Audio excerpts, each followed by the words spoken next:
안녕하세요. JD 부장국소의 소장 조던입니다. 오늘은 중국의 유동성 완화 정책 미칠 영향은 이라는 주제로 말씀드리도록 하겠습니다. 2024년 9월 26일 목요일 시황입니다. 2024년 10월 JD 부장국소 38기 공지를 합니다. 주식 강의는 9월 30일 다음 주 월요일서부터 일주일간 모집을 하니 관심 있으신 분들은 조던777.com으로 들어오시면 됩니다. 지속적으로 기회 잡는 법 신간이 나왔습니다. 많은 성원 부탁드립니다.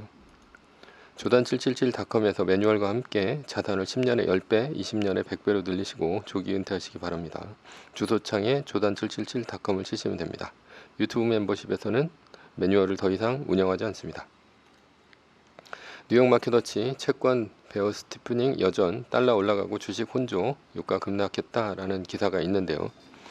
어제는 나스닥이 0.04% 올랐지만 S&P 500 지수는 0.19%, 다우존스 지수는 0.70% 내리며 혼조로 마감했습니다. 메인 뉴스입니다. 중국의 유동성 완화 정책 미칠 영향은 어제는 큰 뉴스는 별로 없었습니다. 오늘 새벽 마이크론이 실적 발표를 했는데 어닝 서프라이즈가 나오면서 나스닥 선물을 끌어올리고 있는 중입니다. 마이크론은 내년까지 HBM이 모두 매진되었다고 발표하면서 장외에서 거의 15%가 오르고 있습니다. 따라서 엔비디아를 비롯한 미국의 반도체 관련주가 오늘 좋을 것으로 보입니다. 이미 한국은 삼성전자가 3%, SK하이닉스가 약 8% 오르며 영향을 미치고 있죠. 그 외에도 애플은 아이폰의 판매 실적에 발목을 잡히고 있는 중입니다. 그래도 마이크로소프트가 워낙 삽질을 하고 있어서 2위와 간격은 유지하고 있습니다. 엔비디아는 애플과 약 25%까지 차이가 났었는데요. 시총에서 지금은 약 12%로 간격이 좁아졌습니다. 앞으로 주가는 쭉 오를 것인가? 10월 4일 미국의 9월 비농업 고용지수만 잘 나온다면 나스닥은 큰 문제는 없을 듯 합니다. 연준이 물가는 잡혔으니 고용을 중시하는 만큼 잘 안 나온다 하더라도 연준이 50bp 인하로 대응하게 된다면 연말까지 랠리도 가능할 것으로 보입니다. 중국 인맨은행장 지준율 정책금리 인하 유동성 공급이라는 기사가 있는데요. 최근에 세계 증시에 영향을 미친 것은 바로 중국의 지급준비율 0.5%포인트 인하입니다. 중국이 세계 금융시장에 유동성을 공급하며 달러 인덱스가 떨어지는 등의 영향을 미치고 있죠. 중국이 돈을 푸는데 왜 달러 인덱스가 떨어질까요? 중국이 유동성을 풀면 유럽의 중국 수출이 늘고 따라서 유럽의 경기가 좋아져 유로화가 뛸 수 있다는 것입니다. 달러 인덱스에서 가장 큰 비중을 차지하는 것이 바로 유로화입니다.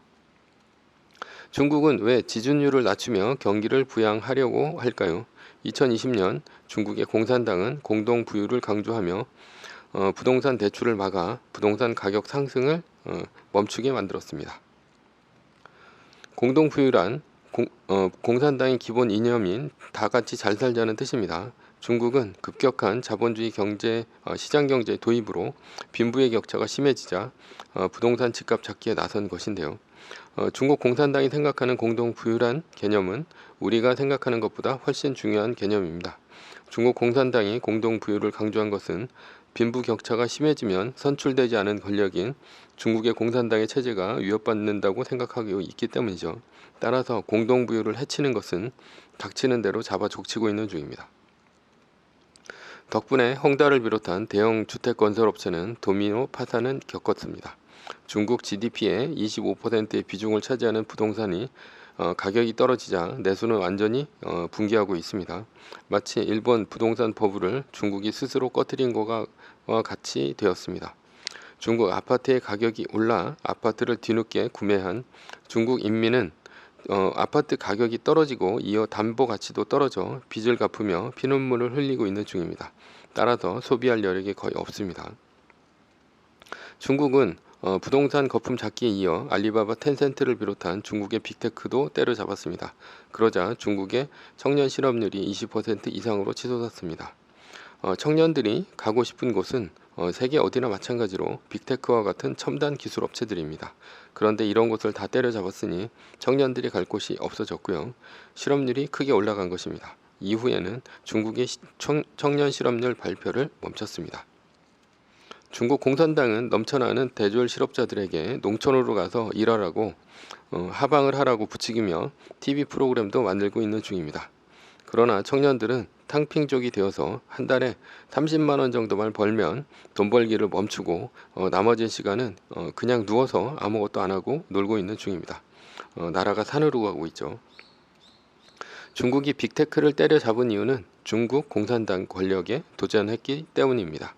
마윈이 중국의 금융시장을 전당포에 비유했고 결국 초대형 IPO였던 엔투그룹의 상장이 보류되었으며 마윈은 이후 사라졌죠.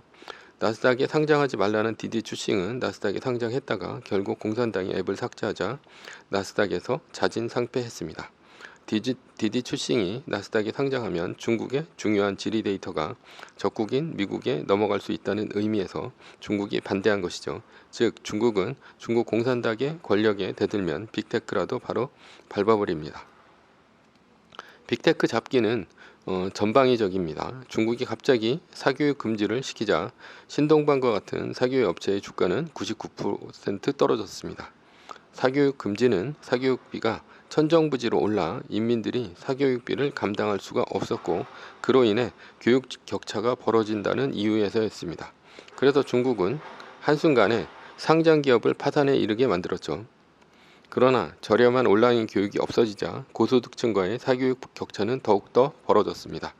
1980년대에 과외 금지를 하자 서민들은 저렴한 학원에서조차 교육을 못 받았고 돈 있고 빽 있는 자들의 자녀는 고액 과외를 했던 것처럼 말이죠. 메가스터디 손주은 회장이 메가스터디를 세운 이유가 사교육의 격차를 줄이기 위해서라는 말이 그냥 나온 말이 아닙니다. 현재 우리는 강남 대치동에 굳이 가지 않아도 안방에서 수학 1타 강사의 강의를 들을 수 있는 것이죠. 물론 동네 학원 선생과 전국 수학 1타 강사의 빈부의 격차는 커지게 되어 있습니다.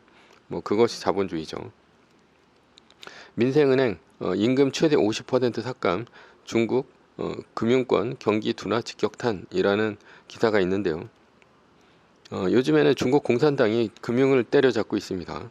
중국 금융은 예전서부터 안 좋았습니다. 일단 부동산의 가격이 떨어지자 부동산 담보가 떨어져 은행권에 부실이 생겼고요.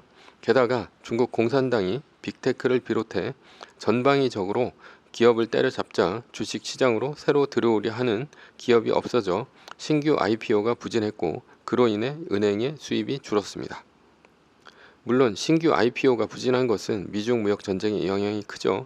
미중 무역 전쟁의 영향으로 인해 미국과 글로벌 자금이 중국에서 빠져나와 인도를 비롯한 신흥국으로 떠났기 때문입니다.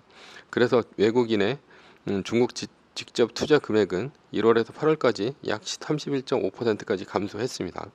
그런데 엎친 데 덮친 격으로 중국 공산당은 금융권의 임금을 삭감하고 있는 중입니다. 중국 민간 제외한 금융업계 연봉 상한 5억 원대로 제한 예정이라는 기사가 있는데요. 이렇게 금융업계가 두들겨 맞는 것은 일부 금융업 종사자와 가족들이 인민들을 분노케 만들었기 때문입니다. 예를 들어서 지난해 중국 국유투자은행인 중국국제금융공사 CICC에서 일하는 한 젊은 트레이더의 부인이 남편 월급이 8만 위안이다. 약 1,500만 원이다. 이렇게 온라인에서 자랑거리를 했다가 난리가 났고 중국의 공산당은 CICC의 직원 급여를 50% 삭감한 것이죠. 그리고 선전시 교통국 화물운수관리부장 분 국장을 지냈던 퇴직 공산당 간부 중껑츠의 1993년도 손녀가 웨이보에 우리 집 재산 규모가 9자릿수 약 189억 원 이상이며 온 가족이 호주로 이민 왔다 이렇게 자랑을 했죠. 그러자 중국 여론이 역풍을 맞았고요. 결국 중국 공산당은 공산당의 당적을 박탈했습니다. 중국에서는 한국을 비롯한 자본주의 사회에서는 다소 이해할 수 없는 일들이 현재 일어나고 있는 중입니다. 만약 한국에서 국민은행 간부의 자녀가 네이버에 연봉이 1억 5천만 원을 번다고 한 15억 정도를 번다고 자랑했다고 칩시다. 국민은행 전체 직원의 급여를 50% 삭감하는 일이 일어날 수 있을까요? 이러한 영향으로 지금 중국의 젊은이들은 경제, 경영 등 문과보다는 반도체, 컴퓨터 등 이과 계통으로 진로를 바꾸고 있는 중입니다. 현재 중국 공산당은 공동부유와 공산당의 권력에 맞서는 기업들이 있다면 전방위적으로 다 때려잡고 있는 중인데요.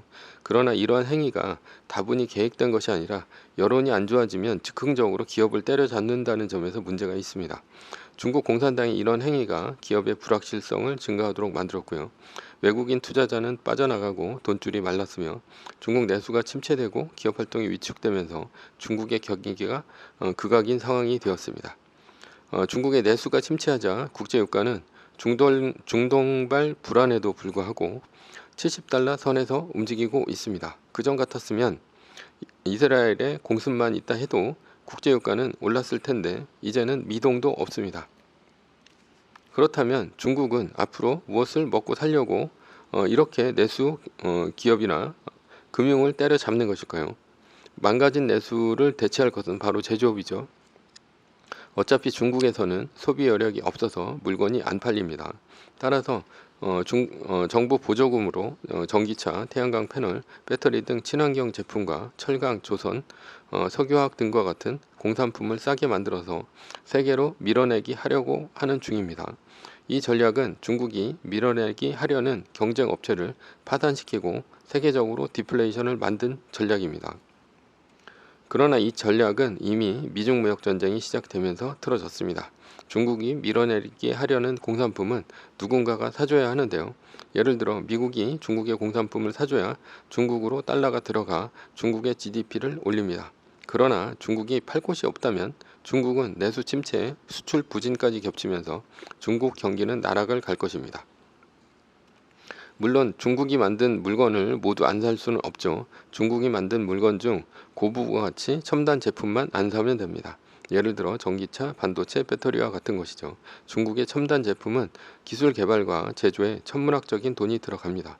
그런데 중국이 만든 첨단 제품에 중국의 보조금이 천문학적으로 들어가 비싼 물건을 아주 싸게 파는 것입니다. 그렇게 만들었는데 이런 첨단 제품을 서방 세계가 안 사주면 어떻게 될까요? 물건은 재고로 쌓이게 되고 중국이 그동안 수출로 벌어놓았던 돈을 소진하게 됩니다. 물건이 안 팔리면 제품 개발과 제조업에 들어갔던 돈은 모조리 허공에 날리는 것이죠. 그리고 물건이 팔려야 그 돈을 가지고 다시 제품 개발, 그리고 연구, 그리고 제조에 투입을 하는데 이러한 돈의 순환이 막히면 중국은 망할 수밖에 없습니다. 따라서 중국의 1인당 GDP는 높아질 수가 없죠. 비싼 고부가가치 제품을 만들어야 1인당 GDP가 올라가게 됩니다. 1인당 GDP가 정체되면 중국은 결국 중진국 함정에 빠질 것입니다. 미국은 얼마 전 중국산 커넥티드카의 수입을 금지시켰죠. 사실상 중국 전기차 금지 조치입니다.